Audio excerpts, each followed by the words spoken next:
Sebentar, yang hamil itu ya? Bukan. Oh. Aku yang dulunya pekerja pabrik itu yang di Tangerang. Oh, bukan yang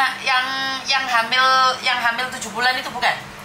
Bukan. Oh, oke. Aku yang dulu yang di Cina kan, yang nikah sama orang Cina, yang terus aku awalnya aku kerja di Tangerang terus dikenalin itu. Terus kenapa sih? Sekarang aku udah pulang Miss ke Indonesia. Alhamdulillahirobbilalamin. Kok bisa pulang, Dok? Kan waktu itu kan Miss bilang sama aku kan, dapetin hati mertua, dapetin hati suami. Ya itu aku pas Miss bilang, kamu hari ini kamu nyapu, mulai dari sekarang kamu turunin ego kamu, itu aku ikutin terus linknya Miss Yuni. Makasih ya Miss. Oh, jadi kamu menuruti kata-kata Miss Yuni, jadi perempuan yang ngalah kalau kamu pingin pulang, jangan membangkang. Itu bisa dipakai beneran sama kamu, Nak? Aku pakai gitu Miss. Aku terapin banget untuk aku. Nah pas itu kan waktu pas dimakin telepon sama Miss Yuni, suami aku tuh ngajak makan ya, aku turunin semua, aku berubah lembut. Nah setelah aku dapetin semuanya, aku bikin suasana itu baik-baik aja. Pada saat itu aku minta pulang sama suami aku. Nah alhamdulillahnya dia gak curiga sama sekali. Akhirnya aku dianterin pulang sama dia. Oke, terus? Setelah aku pulang, Dok, handfree-mu jangan di itu, Dok. Handfree-mu bergerak. Terus? aku nggak pakai handspray. Terus? Nah setelah aku ada di Indonesia kan, terus aku suruh pulang keluar. Suaramu jauh banget, sayang. Suaramu jauh banget.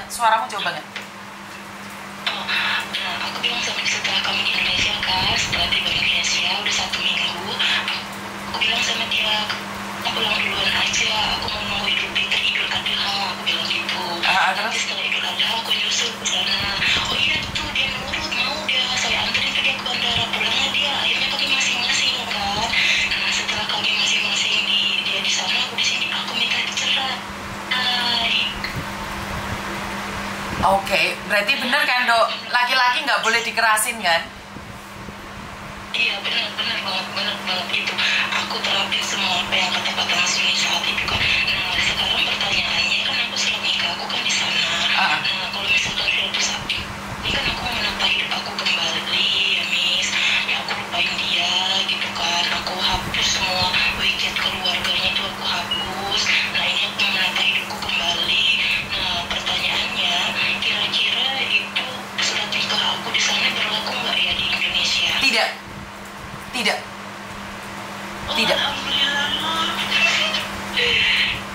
Kenapa? Saya kasih tahu kamu. Saya menikah sama Pak Tony. Nikah cerai berkali-kali. KTP saya di Indonesia masih single. Iya, aku juga masih. Terus habis itu aku pulang Indonesia kan, sekarang Pak Tony lagi buat KTP Indonesia. Otomatis saya harus nikah lagi dong. Jadi data-data yang dari Hong Kong ini saya bawa ke Indonesia, baru saya punya status menikah. Jadi kalau kalian lihat KTP saya sampai saat ini tuh saya belum menikah. Karena KTP-nya Pak Tony belum keluar lah. Kalau KTP-nya Pak Tony sudah keluar, maka status saya sama Pak Tony menikah. Jadi Miss Yuni walaupun masih tua kayak gini, masih tua. Jadi status saya tuh nggak punya anak, saya nggak punya suami di Indonesia. Berarti nih, ini kan aku ada rencana aku mau menata hidupku kembali. Nah, pastinya suatu saat seiring berjalannya waktu kan aku pasti menemukan orangnya yang aku menyukai. Dok, suaramu nggak jelas loh, Dok. Oh, nggak jelas. Terus? Sekarang? Jauh banget sih. Ya udah nggak apa-apa. Aku nggak pakai headset padahal. Kedekatan mungkin suaramu kurang keras. Iya, nah aku kan ini ada rencana mau menata hidupku kembali. Nah seiring berjalannya waktu mungkin aku menemukan orang yang mencintaiku dan dia juga mencintaiku. Nah jadi kalau misalkan aku menikah itu masalah surat nikah yang ada di sana nggak berlaku sama sekali ya Miss. Menurut pendapat saya nggak berlaku karena di satu-satu negara kan beda peraturan, Mbak. Jadi nggak ada hubungannya. Kenapa Miss Yuni bisa ngomong kayak gini? Karena Miss Yuni menikah dengan orang luar tapi KTP saya Indonesia masih single. Karena waktu itu saya tidak menikah di Indonesia. Saya menikahnya di luar.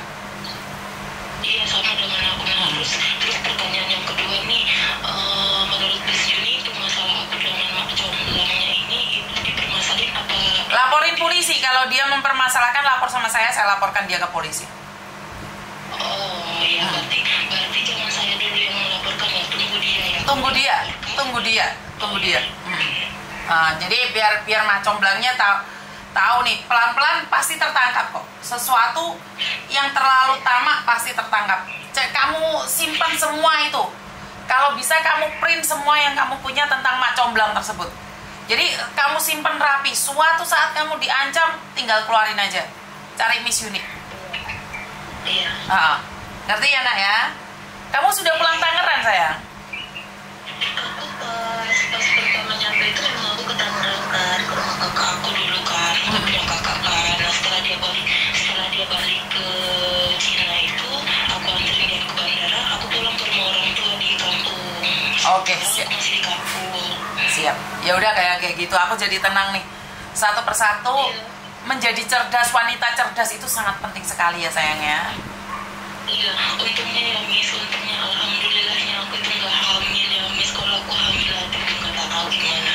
Ya tetap bersyukur, ada untungnya. Orang Indonesia itu selalu beruntung. Ya, I love you sayang. Ya udah Miss. Oke, waalaikumsalam.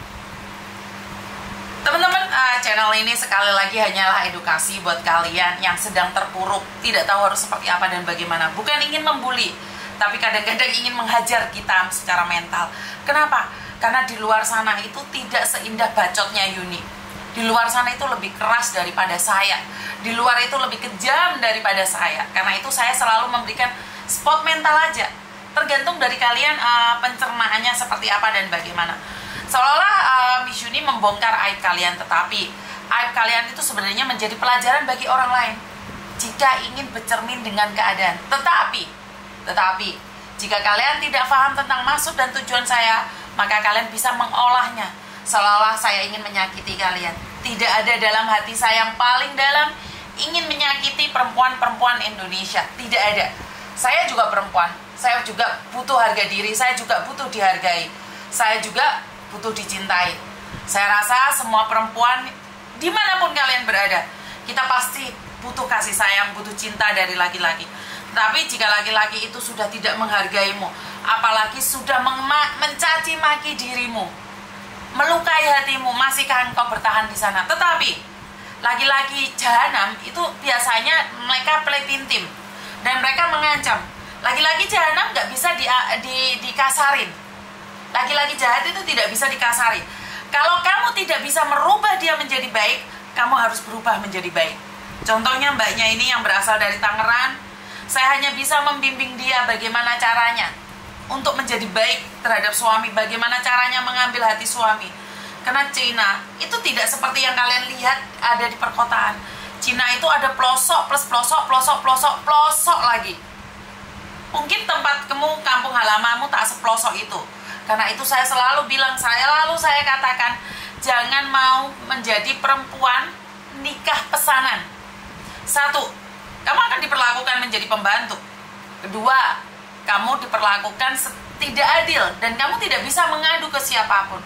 Sekarang saya lagi sedih dengan salah satu mbaknya yang sedang hamil 7 bulan. Apakah hati saya tidak terluka? Hati saya sangat sakit. Tapi apa yang bisa saya lakukan? Apa yang saya bisa lakukan terhadap dia? Saya hanya bisa membimbing dia, mengatakan kamu harus kuat, kamu harus sabar. Tapi sekuat-kuatnya hati berbicara. Fakta mengatakan luka. Karena itulah menjadi wanita cerdas, menjadi wanita mapan itu lebih berharga. Banyak sekali orang mengatakan, semoga suami saya kaya, semoga suami saya kaya. Tidak. Saya inginnya kalian kaya. Jangan berdoa agar laki-laki yang akan menjadi pendampingmu orang kaya. Saya berharap suami saya orang kaya, suami saya orang kaya. Tidak. Saya selalu mendoakan kalian yang kaya. Kalian yang sukses, kalian yang sehat. Pasanganmu sehat, pasanganmu sukses. Tetapi kalau kamu sakit-sakitan, kamu akan didepak keluar. Ingat, hidup ini diakui atau tidak, mau atau tidak mau, semua itu tergantung dari kebutuhan.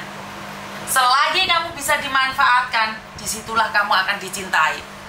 Dan selagi kamu ada gunanya, kamu akan disayangi. Terlalu naif jika kamu berbicara karena saya cantik dia mencintaimu. Ya, Saat kamu cantik, dia mencintaimu secara ugal-ugalan. Saat kamu sudah tidak cantik lagi, dia akan meninggalkanmu. Dia mencintaiku secara brutal karena saya kaya. Ya, saat kamu kaya. Tapi saat kekayaanmu sudah hilang, maka orang itu pun akan meninggalkanmu. Tapi punyalah hati yang mencintai, maka semua bisa diruntuhkan. Paham nggak maksud saya? Jadi buat teman-teman, selalu berjuang, lakukan yang terbaik versi kalian. Dan ya, saya nggak bisa ngomong apa-apa ya, karena hidup ini adalah pilihan.